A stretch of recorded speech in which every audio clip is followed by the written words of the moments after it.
Bizarre Brain Comics.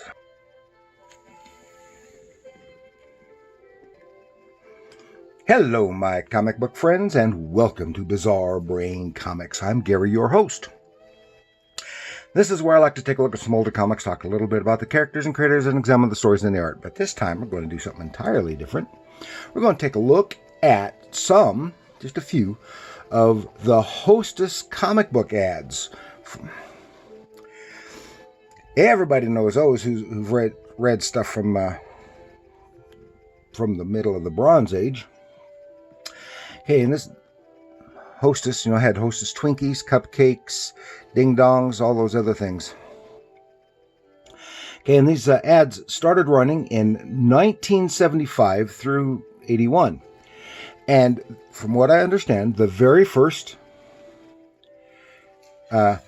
Hostess comic ad was Batman and the Mummy.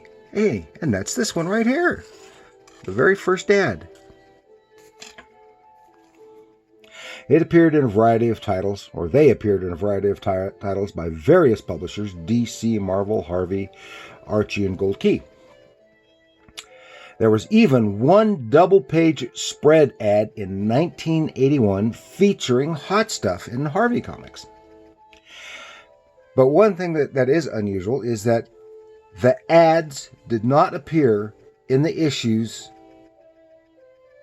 of the character featured in the ad. That is, this is Batman. He would not appear in a Batman title.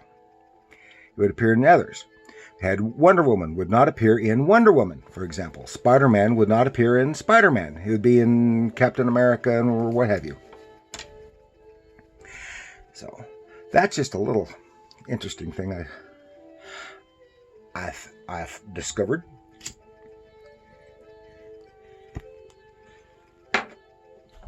I vaguely remember probably the first time I came across one of these ads. It might very well have been this one itself.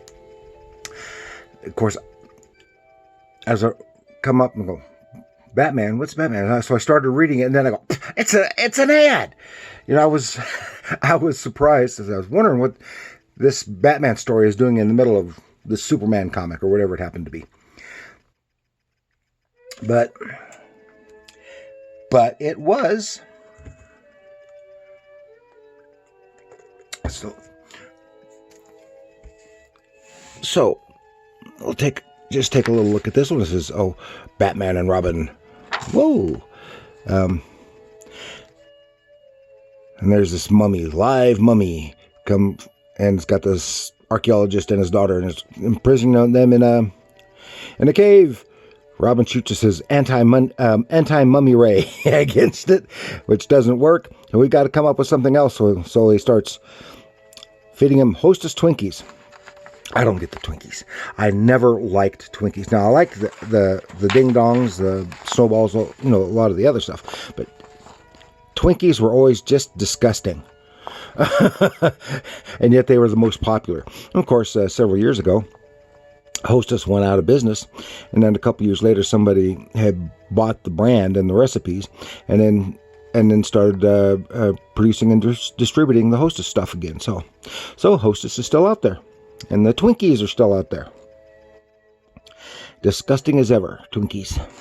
But all the other stuff, I like them, but they're so sweet.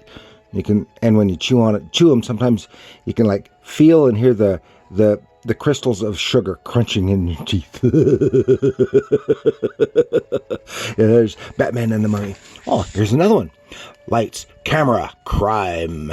And this one was, I wanted to mention, because I think this one looks like it was probably drawn, because they were drawn by the regular comic book artists for the various publishers. This looks to me like it was done by Dick Giordano. I can't be sure, but that's what it looks like. And this one here is if I can get a hold of it, Batman Lights, Camera, Crime. Batman, some silly little stuff, and it looks like it's it was penciled by Kurt Swan, but I don't know who the inker is. I don't think it's Vince Colletta. There's another one here that I do believe is Vince Colletta. Okay, and this is from 1981. Some of them have dates on them and some of them don't. Okay, and then This is one that's from someone you don't see very often, is the Red Tornado. And he was just mostly you just see him used to see him in the Justice League. And does this? Yeah, this is also from '81. And this is also, I think, Kurt Swan. Yeah, it's a Kurt Swan figure with. Again, I can't make out the inker. And who knows who wrote them. I imagine they hired the comic book writers to come up with the little things. And another one, Aquaman, Twinkies and Kelp. And this is also, did I say Murphy Anderson? I think I said Murphy Anderson when I meant Kurt Swan on that other one. Kurt Swan. And this is also, looks like Kurt Swan. And this does look like Vince Colletta inks on this one. I can't be sure, but that's what it looks like. No date on this one. And then I think this is the last of the DC ones that I've got here is Wonder Woman. Again, another Kurt Swan and Vince Colletta collab on the art here.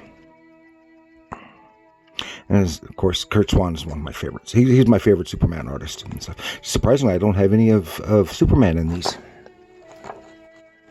Okay, and then we go to some of the Marvel ones, and this is my favorite of the Marvel ones. Well, not so much the favorite story, but the villain. This is Spider-Man in Spider-Man and the Fly, and I think this was an early one. Again, Twinkies. Doesn't give a date for it, and this is Ross Andru art.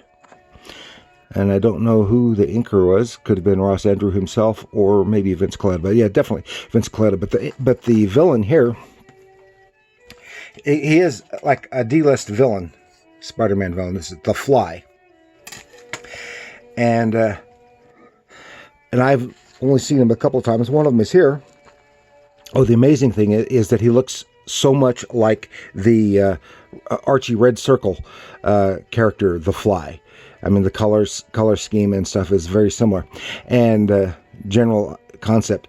But the only other time that I can think of, that I know of off the top of my head, that I have seen the Fly was in an Spider-Man issue that was Assistant Editors Month, and was drawn by. Come on. Yeah. Jeez Louise. Oh my gosh, I just suddenly can't. I thought of his name earlier, and all of a sudden I cannot think of his name. He's a cartoonist. He did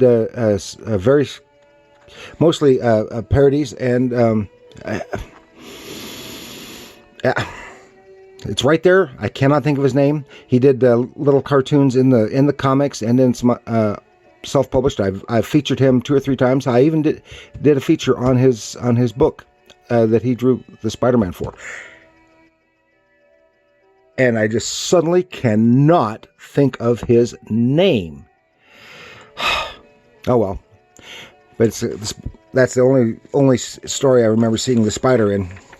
And there's like the first ones were featuring some of their regular villains, and then they just had other silly ones like there's bank robbery, Spider-Man. This looks like was it John Romita? I'm not positive on that. I think so. Looks like John Romita on here. No date on that one either. Okay. And then another Spider-Man, because Spider-Man was so popular at that time. Plus, he was on TV for a little bit, and so Spider-Man and Hulk ads were all over the place in these. Spider-Man meets the Homewrecker. Another just a silly story, and this is, I think, John Romita and or possibly Marie Severin. I'm not positive, or a combination. This is from '78. Hostess fruit pies. And then, see, yet another Spider-Man. This is with George Tuska pencils. And looks like probably Vince Colletta inks again. Just some silly stuff. And then we go to Captain America and the Red Skull, involving the Cosmic Cube. So it kind of dovetailed into some of the storylines. I mean, not that this stuff took place in their universe, but playing off some of the events from the comics. And the Red Skull. And this is jazzy John Romita art. And here's another one with the Hulk and green thumb, some kind of vegetable critter, and again, fruit pies. And this looks like Sal Buscema to me, doing the pencils on here. 76. And then Daredevil versus Johnny Punk. And 1980, and I can't tell the artist, but I wouldn't be a bit surprised if it happened to be an early Frank Miller, but I couldn't say it is or isn't. I can't tell an answer. But remember, Marvel and DC, they were not the only ones that they did this, covered these.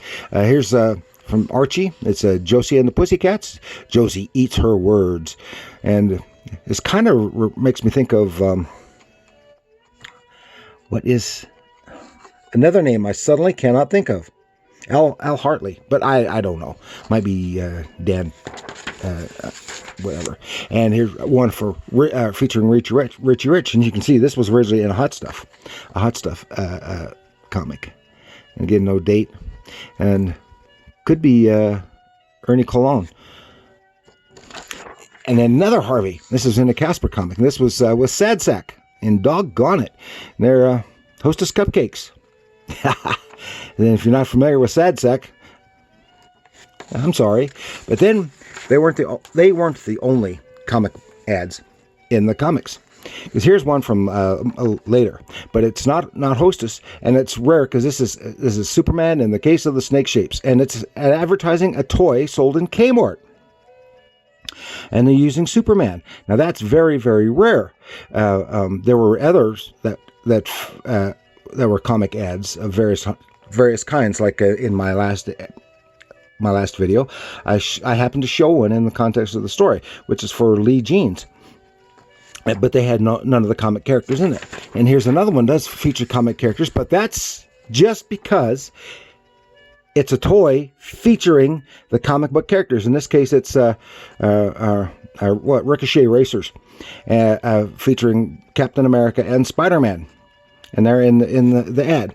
But then there were many others before and after. Here's one from before that period with G.I. Joe. Eagle Eye G.I. Joe meets the intruder.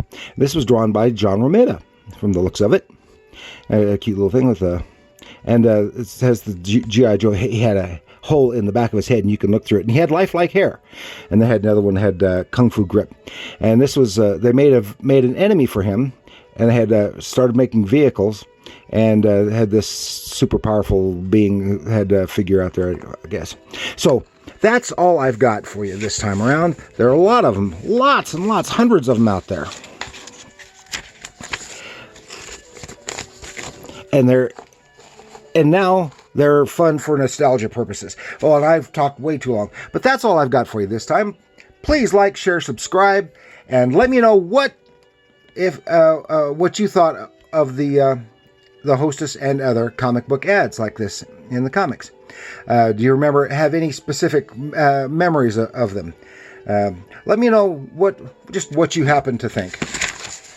And that's all I've got. And remember, comics, even comics that are advertising, are art.